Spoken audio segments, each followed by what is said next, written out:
E aí galera, beleza? Bora lá continuar no nosso artigo 41.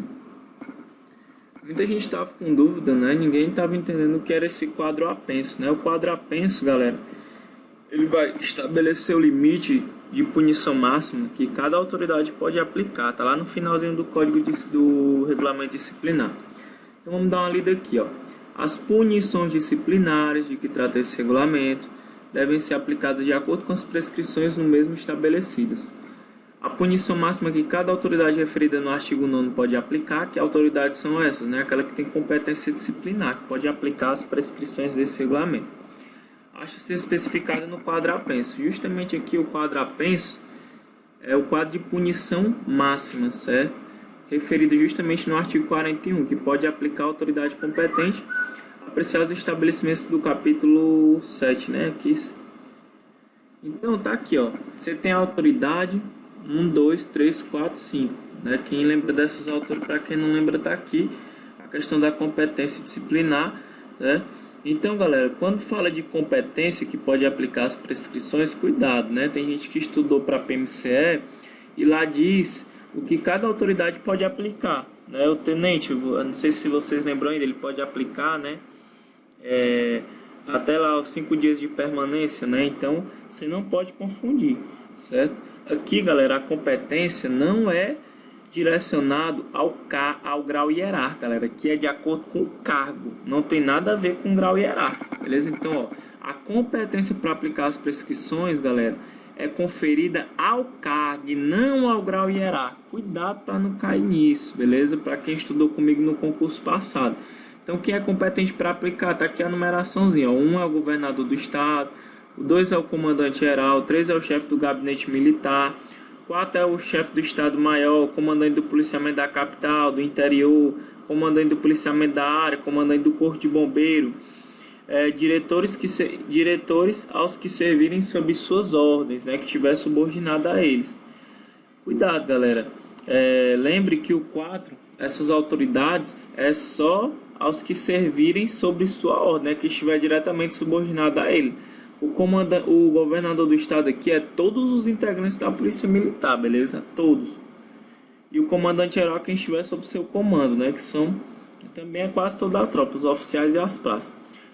O 5, galera, é o ajudante geral, comandante, subcomandante de OPM, chefe de seção, assessorias, comandante de subunidade aos que estiverem sob suas ordens. E os 6 são os comandantes de pilotões destacados, certo?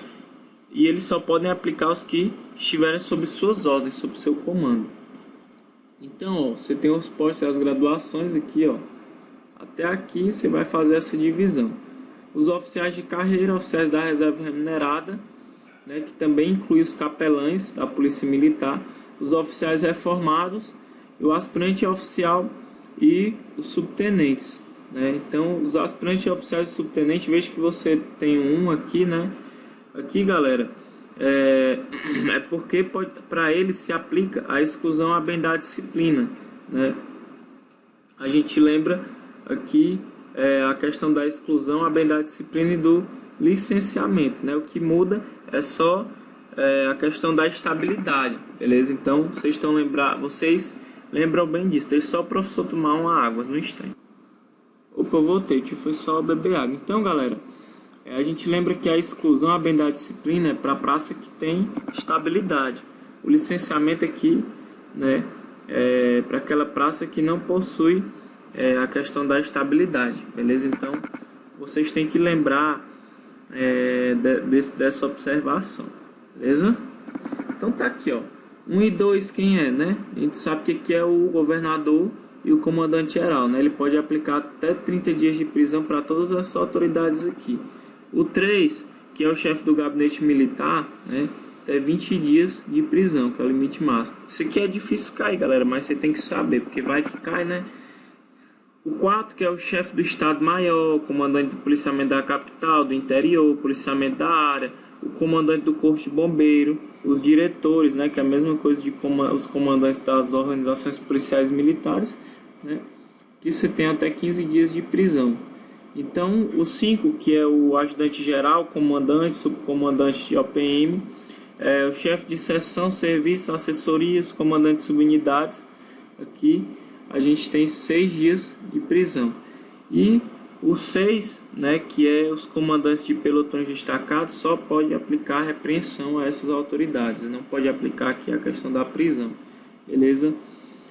Os sargentos, cabos soldados, né, você vai observar a exclusão e o licenciamento também da disciplina. Só que você tem que prestar atenção aqui, ó. O licenciamento, galera, a questão do licenciamento também da disciplina, ela é aplicada para sem estabilidade, beleza? Como eu falei. Então, lembrou do licenciamento também da disciplina, a prazo sem estabilidade mediante disciplinares de suas alterações por iniciativa do comandante ou por ordem das autoridades relacionadas no item 1, 2, 3, 4, 5. Então, quando ele vai falar aqui quando é que vai se aplicar o licenciamento, você vai lá no artigo lá e você vê quando é que isso vai acontecer. Então, lá no artigo 31, né, galera? Então, só as autoridades, certo? Só pode acontecer por ordem dessas autoridades, beleza? 1, 2, 3, 4 e 5, tá bom? Ele não botou nada aqui, tá em branco, porque só tem limite mesmo para do subtenente para cima, certo? Que existe limite. Aqui para os sargentos, cabos, soldados, você vê que não existe, beleza? Então, os alunos de escola de formação de oficiais, né? Que também não tem limite para esses aqui, para as autoridades, aqui já possui limite, tá vendo, ó? As autoridades do 5 aqui, que é o ajudante geral, comandante, subcomandante de OPM, chefe de seção, serviço, comandante de subunidades, no máximo 10 dias de prisão, e os comandantes, né, de pelotões destacados, 8 dias de detenção, beleza? Alunos de órgãos de formação de sargentos e os alunos de órgãos de formação de soldados, né? Até o 4 aqui que você vê, ó, 30 dias de prisão, certo? No máximo aqui, é o máximo que eles podem aplicar só essas autoridades. Governador, comandante geral, chefe do Estado-Maior, todas aquelas autoridades. Já o ajudante geral, comandante, subcomandante, né? Aqui 15 dias de prisão, certo? E os comandantes de pelotões destacados, 8 dias de prisão para os alunos de órgão de formação de sargento. Já os alunos de órgão de formação de soldados, né, que é o famoso aluno soldado, aqui também até o 4, 30 dias de prisão, certo? E para as autoridades da letra 5, né, do número 5, perdão, 10 dias de prisão, no máximo, e 8 dias de detenção. Então aqui você vê que até os alunos de órgão de formação podem ser punidos, porque eles já são considerados ativos, né? Já estão sujeitos ao nosso regulamento disciplinar. E é muito bom ler o artigo 115, galera. Ó, é competência do comandante geral da Polícia Militar, ou seja, competência do comandante geral, para você não confundir o ato, certo? É o ato de exclusão, a bem da disciplina do aspirante oficial, bem como as praças com a estabilidade assegurado. Então lembre do 115 aqui, ok? Quando duas autoridades de níveis hierárquicos diferentes, ambas com ação disciplinar sobre o transgressor, conhecerem da transgressão, a de nível mais elevado compete punir, salvo se entender que a punição está dentro do limite da competência do menor nível, caso em que comunicar ao superior a sanção que aplicou. Como é que é isso aqui? Vou dar um exemplo. Você tem o Major Lucas e o Capitão Martins, certo? Os dois presenciaram cometimento de uma infração do SD Ramírez, que pertence aqui ao PM2, né? Aí eu te pergunto, quem é desses dois que vai apurar, né, a infração disciplinar? Quem é que vai abrir, né? Quem é que vai abrir o procedimento? Quem vai punir aqui o SD Ramírez? O Major Lucas ou o Capitão Martins? Quem é que vai poder punir ele? É claro que nenhum dos dois, né, galera? Por quê? Porque o SD Ramírez pertence ao PM2. Ou seja, o Major Lucas e o Capitão Martins pertencem ao PM1. Então, eles não têm ação disciplinar sobre o transgressor, que é o SD Ramírez. Aqui tinha que ser um oficial da OPM2, né? Comandante teria que ser o comandante da organização policial militar. Tem gente que chama de OPM, tem gente que prefere chamar de CIA, né, companhia. Eu chamo de OPM conforme tem no regulamento. Agora, a gente pode dar outro exemplo aqui, né? Então, o que é que o Major Lucas e o capitão podem fazer aqui, nesse caso? Eles podem dar a parte, né? Fazer aquela parte, né, escrita que a gente já viu no comecinho do regulamento disciplinar para o comandante da UPM 2. Então vamos começar de novo para vocês entenderem. Tem que ter, galera, a questão da ação disciplinar, beleza? Você tem que ser diretamente superior desse transgressor. Agora vamos supor que o Major Lucas e o Capitão Martins viram o SD Soares cometendo uma transgressão. O SD Soares pertence à mesma OPM que eles. Então, o que aconteceu? As duas autoridades, certo, conhecem a transgressão. Quem é que compete? Qual das duas, galera, que vai aplicar a punição? Né? Quem é que vai abrir o procedimento? É o Major Lucas ou o Capitão Martins?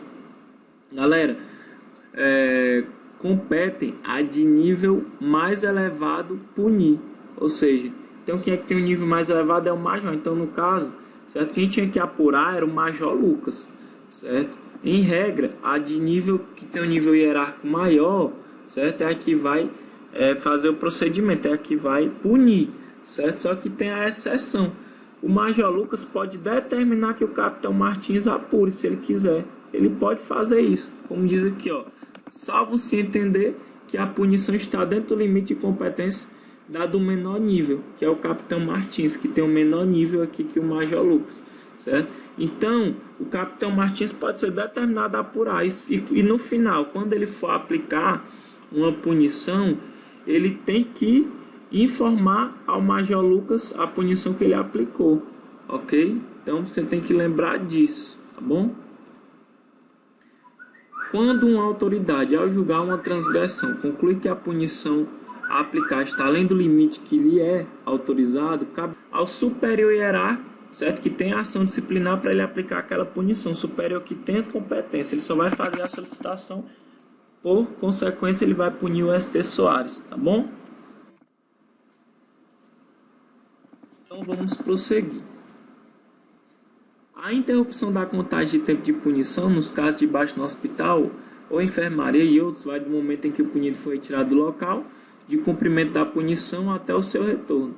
Só dar um exemplo, né? O cara pegou aqui 10 dias de detenção, né? Aí ele cumpriu um dia, cumpriu o segundo, no terceiro dia o cara ficou doente, né? Ficou baixado, né? Foi para o hospital. Então ele passou aí, certo? Vamos supor, ele passou 3 dias, ele passou 7 dias, certo? Baixado no hospital. Isso aqui não vai, esses 7 dias, galera, não vai contar para efeito de punição. Vai interromper a contagem do tempo, congela, certo? Esses 7 dias. Aí sim, quando ele retornar, beleza? Ele começa a contar novamente de onde parou, beleza? Até ele concluir os 10 dias. Então, lembra disso. É claro, galera, que quando ele se afastar, tem que publicar em boletim. Quando ele retornar, publica também em boletim para se manter o controle, tá bom? Para saber como é que ficou a questão da contagem de tempo para punição. Então, o afastamento e o retorno do punido tem que ser publicado em boletim. Não esqueça disso. Então, vamos falar das modificações na aplicação de punição. Quando se fala na modificação, a gente tem 4 tipos, né? Anulação, a relevação, a atenuação e a agravação.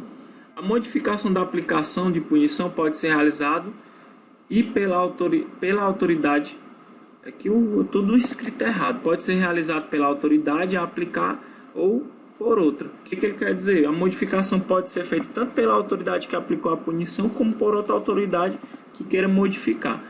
Superior, né, outra superior e competente, quando tiver o conhecimento dos fatos que recomendem tal procedimento. As modificações de aplicação de punição são anulação, relevação, atenuação e agravação. Então, galera, quando o militar é punido, pode acontecer a modificação da punição. Vou dar o exemplo da primeira, que é a anulação. Beleza? Anulação, vamos supor que tu foi punido de maneira irregular, certo? Tu foi punido de maneira irregular, cumpriu uma punição que não está dentro da lei. O que vai acontecer? Ela vai ser anulada. Por que anulada? Ora, tu foi punido de maneira injusta e tu cumpriu essa punição, né? Tu tá cumprindo. E o que vai acontecer? Claro que ela tem que ser anulada, beleza? Então vamos ver de uma por uma. Vamos começar pela anulação, que eu já dei um bizu, né? A anulação da punição consiste em tornar sem efeito a aplicação da mesma. Ou seja, quando tu é punido de maneira ilegal e tu consegue anular, certo? Aquela punição vai sair da tua ficha, certo? Vai ser apagada da tua ficha. Tu não vai cumprir, beleza? Então por isso que o nome se chama aí anulação, beleza? Então a punição ela fica sem efeito, tá bom? Deve ser concedida quando for comprovado terem ocorrido injustiças ou ilegalidades na sua aplicação, como eu já expliquei. Então, ó, tem que seguir os prazos, tá bom? O que acontece? Em qualquer tempo e em qualquer circunstância pela autoridade especificada no artigo 1 e 2. Ou seja, governador e comandante, o governador e o comandante geral, eles podem anular a qualquer momento, em qualquer circunstância, desde que ocorra injustiça ou ilegalidade. Fica a critério dele. E tem um prazo de 60 dias para as demais autoridades que possuem a questão da competência disciplinar. Então você vai lembrar, na verdade todas as autoridades podem anular, certo? Só que o comandante geral e o governador podem anular a qualquer tempo e qualquer circunstância. Já as demais têm um prazo de 60 dias, tá bom? Se ultrapassar esses 60 dias, eles vão solicitar essas duas autoridades que anulem, né? Ou seja, o governador e o comandante. É claro que tem que ter fundamento. Então, eu vou dar um exemplo de como é que ocorre a anulação. Tem aqui o pobre rei do SD Nunes. O pobre cometeu a primeira vez aqui uma transgressão leve. Tinha a ficha limpinha, certo? Só que por algum motivo, né? Ele foi punido, vamos dar um exemplo, com 12 dias de detenção. Primeira vez que ele cometeu foi leve. Então aqui você está enxergando uma ilegalidade aqui nessa aplicação? Claro que você está, porque ó, aqui diz que quando o cara comete leve, ou ele vai ser punido com advertência ou até 10 dias de detenção. E ele foi punido aqui com 12 dias.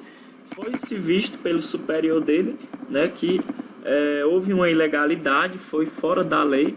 Então o que vai acontecer aqui? Vai anular, vai sair da ficha dele. Se ele tiver detido lá, ele vai sair imediatamente do local, certo? Ele para de... Foi vista a ilegalidade, ele para de cumprir imediatamente, tá bom? Ele já para ali na hora. Foi publicado no registro dele a detenção, sai na hora, é apagado na hora, tá bom? Então você vai lembrar disso. Esse é um exemplo que eu posso dar para vocês. Então, ó, a questão da anulação, ó. A anulação sendo concedida durante o cumprimento de punição imposta em seu punido, posto em liberdade imediatamente. Então, ele estava cumprindo lá, certo? A detenção. Assim que for anulado, imediatamente ele já para de cumprir na mesma hora, beleza? E a anulação da punição, galera, deve eliminar toda e qualquer anotação ou registro nas alterações do militar relativos à sua aplicação.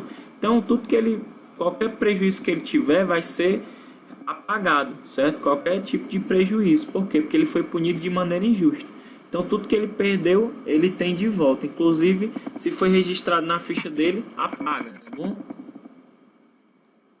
A autoridade que tomar conhecimento de comprovada ilegalidade ou injustiça na aplicação da punição e não tenha competência para anulá-la ou não disponha dos prazos referidos no parágrafo 2º do artigo 44, certo? Ou seja, ela não observou esses 60 dias, passou 60 dias, o que ela vai fazer? Ela vai propor sua anulação à autoridade competente, né? Fundamentalmente, ele pode pedir ao comandante e ao governador que faça isso por ele, tá bom? Agora vamos para a relevação, o nome já diz, né? A punição vai ser relevada, né? Tu não vai ser punido, mas o que acontece com a relevação? Ó? Consiste na suspensão do cumprimento de punição. Então tu só não vai cumprir a punição. Quando é que ela é concedida? Quando for comprovado que forem atingidos os objetivos visados com a aplicação da mesma, independentemente do tempo de punição. Então foi visto que já serviu como ação disciplinar, você já entendeu lá o que foi que aconteceu, né? Então você já foi atingido os objetivos, né? A questão da disciplina. Então você pode ter sua punição relevada, né? Você não cumpre a punição. Ou então, por motivo de passagem de comando, data de aniversário da PM ou data nacional, quando já estiver sido cumprida pelo menos a metade, né? Então, você estava cumprindo a metade da punição, só que era aniversário da polícia, né? Então, como é uma data, né?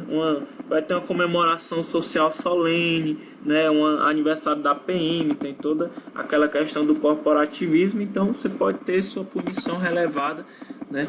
Então, você vai ter uma suspensão do cumprimento da punição, tá bom? A atenuação e a agravação, não confundir com as atenuantes e agravantes na questão da aplicação da punição, certo? A atenuação, galera, o que acontece? Ela vai ser aplicada, né? O militar tem uma ficha limpa e tal, certo? Então, o que vai acontecer? Você foi punido com determinada punição, só que chegou lá, né? O cara que tem competência para atenuar, ele chegou lá e falou, não, o cara tem a ficha limpa, né? Vamos atenuar a punição, vamos aplicar uma punição mais branda, né? Ou seja, o cara foi punido com a detenção. Não, cara, não vamos aplicar uma detenção, não, vamos aplicar só uma advertência. Então foi atenuada, certo? Então, que a atenuação da punição consiste na transformação da punição proposta ou aplicação em uma mais rigorosa, se assim exigir o interesse da ação educativa do punido. Acho que aqui, galera, deve ter um errinho. Pera aí. A agravação da punição consiste na transformação da punição em uma mais rigorosa. A atenuação da punição consiste na transformação da punição proposta à aplicação em uma mais rigorosa. Galera, eu acho que aqui é um errinho do regulamento disciplinar, tá bom? Porque a atenuação, galera, é a transformação da punição proposta à aplicação em uma menos rigorosa, tá bom? Acho que tem um errinho no regulamento disciplinar. Atenuação, o nome já diz, vai ser atenuado, tá bom? Então vai ser a transformação daquela punição em uma menos rigorosa, assim exigir o interesse da disciplina e a ação educativa. A agravação, galera, da punição, que consiste na transformação da punição em uma mais rigorosa. Um exemplo, você tem lá, o cara foi punido com a prisão, né? Só que foi agravada para prisão em separado. Então houve o que aí? A agravação, tá bom? Então a agravação consiste na transformação da punição em uma mais rigorosa. Então a atenuação vai ser mudada a pena por uma menos rigorosa. A agravação vai ser mudada a pena por uma mais rigorosa. É claro que tem que ter o interesse da disciplina, tá bom? É uma ação educativa. Um exemplo que a gente tem é a prisão em separado, né? Que é considerado uma das formas de agravação da punição para soldado, tá bom? Aí no final ele vai falar as autoridades competentes para anular, relevar, que é tudo errado assim. Revelar, atenuar e agravar as punições impostas por si ou por seus subordinados. As autoridades discriminadas no artigo 9 devem nessa decisão ser justificada em boletim. Então atenuou, agravou, anulou, tudo tem que ser publicado em boletim. Então todas as autoridades do artigo 9 podem anular, né, relevar, atenuar. Vocês vão perder uma aula espetacular. Participem, se inscrevam. Quem já pagou, se eu não tiver enviado seu número de matrícula, me peça no privado, tá bom? Para mim não esquecer. Eu ainda estou abrindo as sessões para vocês do curso, tá bom? Um abração, até a próxima.